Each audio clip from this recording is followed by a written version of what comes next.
নমস্কার বন্ধুরা, আমার ইউটিউব চ্যানেল লক্ষ্মী জানাতে আপনাদের সবাইকে স্বাগত।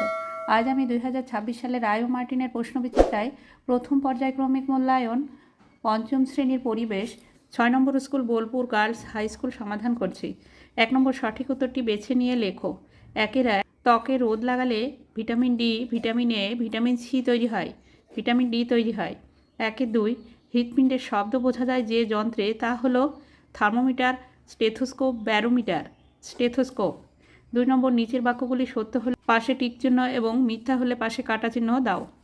2-1, দোআঁশ মাটিতে বালি ও কাদা প্রায় সমান সমান, এটি সঠিক। 2-2, শুঁয়োপোকার গা ভর্তি শুঁয়ো, এটিও সঠিক। 3 নম্বর, বাম স্তম্ভের সঙ্গে ডান স্তম্ভ মেলাও। বাম স্তম্ভ, ডান স্তম্ভ। 3-1, খড়গপুর বড় রেল স্টেশন। 3-2, কুলিক পাখিরালয় কুলিক নদীর পাড়ে অবস্থিত।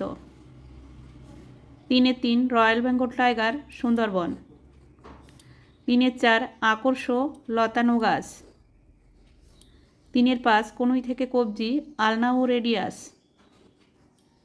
4 নম্বর শূন্যস্থান পূরণ করো। 4-1, রুই মাছের 7টি পাখনা।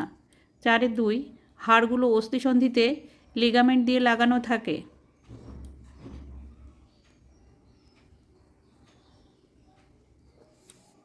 5 নম্বর, একটি বাক্যে উত্তর দাও। 5-1, অস্থি মজবুত করার জন্য কিসের প্রয়োজন? অস্থি মজবুত করার জন্য ক্যালসিয়ামযুক্ত খাবার খেতে হবে, যেমন দুধ, ডিমে এগুলি আছে। 5-2, পশ্চিমবঙ্গের সবচেয়ে উঁচু পর্বতশৃঙ্গের নাম কি? পশ্চিমবঙ্গের সবচেয়ে উঁচু পর্বতশৃঙ্গ সান্দাকফু, তার উচ্চতা 3630 মিটার। 6 নম্বর, নিচের প্রশ্নগুলি 2-3টি বাক্যে উত্তর দাও। 6-1, মেলানিনের কাজ কি? ত্বকে মেলানিনের প্রধান কাজ হলো সূর্যের ক্ষতিকারক অতিবেগুনি রশ্মি থেকে ত্বককে রক্ষা করে। 6-2, ওআরএস কি? ওআরএস এর পুরো নাম ওরাল রিহাইড্রেশন সলিউশন। ওআরএস লাগে ডায়রিয়া, পায়খানা ও বমি হলে। 6-3, রক্তাল্পতার 2টি লক্ষণ উল্লেখ করো। রক্তাল্পতার লক্ষণগুলি হলো: 1 নম্বর, নখ ফ্যাকাশে হয়ে যায়। 2 নম্বর, নখের মাঝখানটা চামচের মতো হয়ে যেতে পারে। 7 নম্বর, নিচে যে কোনো একটি প্রশ্নের সংক্ষিপ্ত উত্তর দাও। 7-1, মাটি কয় প্রকার ও কী কী? প্রত্যেকটির একটি করে বৈশিষ্ট্য লেখো। মাটি 3 প্রকার: বেলে মাটি, এঁটেল মাটি, দোআঁশ মাটি।